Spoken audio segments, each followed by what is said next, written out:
नमस्कार, मैं सुषमा झारखंड टीवी में आपका स्वागत करती हूं। जहां एक ओर कोरोना महामारी से देश ग्रसित है, वहीं दूसरी ओर गलवान घाटी में तनातनी चल रहा है। इसी को लेकर के देश में चीनी सामानों का बहिष्कार किया जा रहा है। इसी मुद्दे में बात करने के लिए आज हमारे बीच हैं शिव परिवार के वरिष्ठ सलाहकार। गलवान घाटी में चीन और देश के बीच जो स्थिति बनी हुई है, आप उस विषय पे क्या कहना चाहते हैं? देखिए, अभी की परिस्थिति जो चल रही है, पूरी दुनिया देख रही है कि चाइना अपने कुटिल तरीकों से हमारी ज़मीन पे कब्जा करने का प्रयास कर रहा है और हमारे एरिया में उसने टेंट गाड़े, तंबू लगाए और जब हमारे सैनिक उनके पास गए तो उन्होंने धोखे से उनको। तो ऐसी परिस्थिति में हमारे जैसे लोग जो आम नागरिक इस देश के हैं, वो कतई स्वीकार नहीं करेंगे कि चाइना हमारे निर्दोष सैनिकों को धोखे से मारे। तो वैसी स्थिति में गलवान जो फिंगर 8 है, जहाँ पे ये विवाद चल रहा है, वो पूरा हमारा है और चाइना धोखे से उसको रखे हुए है। तो हम लोग तो ये चाहेंगे कि हमारा वो पूरा गलवान घाटी पे हमारा जो पहले वर्चस्व स्थापित हो, उसके बाद चाइना से कोई बात हो। चीनी सामानों का अभी पूरे देश में बहिष्कार किया जा रहा है। इसका बहिष्कार आपने भी किया है और देश में क्या पूरी तरह से चीनी सामानों का सफाया होना चाहिए? देखिए, बहिष्कार तो हमने 3-4 सालों से ही शुरू कर दिया था और जब से हमारे देश में हद तो तब ये हो जाती है कि ये हमारे देश के लोग बेरोज़गार हैं, हमारे देश का प्रोडक्ट यूज़ नहीं हो रहा है और बाहर से आई चीज़ों का इस्तेमाल हम और आप कर रहे हैं।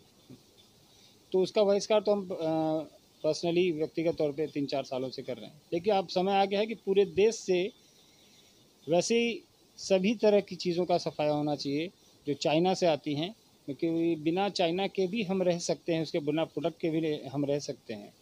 इसका सीधा उदाहरण है कि 3-4 महीने हम लॉकडाउन में थे, तो ना हम बाज़ार गए, ना हमने कुछ खरीदी चीज़ें, फिर भी हमारा काम चला और आगे भी चलेगा।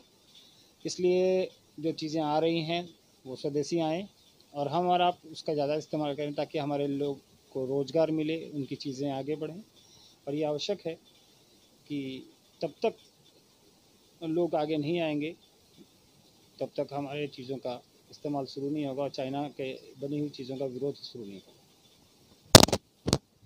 जिस तरह चीन पीठ पीछे वार करती रही है हम लोगों के बीच, इसको लेकर के चीनी सामानों का हमेशा बहिष्कार किया जाता रहा है। इस बार किस हद तक सफल रहेगा ये बहिष्कार? देखिए, सरकार ने तो बैन किए हैं चाइनीज़ ऐप, उससे सरकार को नुकसान हुआ है, चाइना सरकार को अरबों का उनका नुकसान हुआ है। वो एक संदेश है हमारे देश का चाइना के प्रति कि अब नहीं सुधरे तो बाकी चीज़ें भी होंगी और सफलता और असफलता तो हमारे आपके ऊपर निर्भर करती है।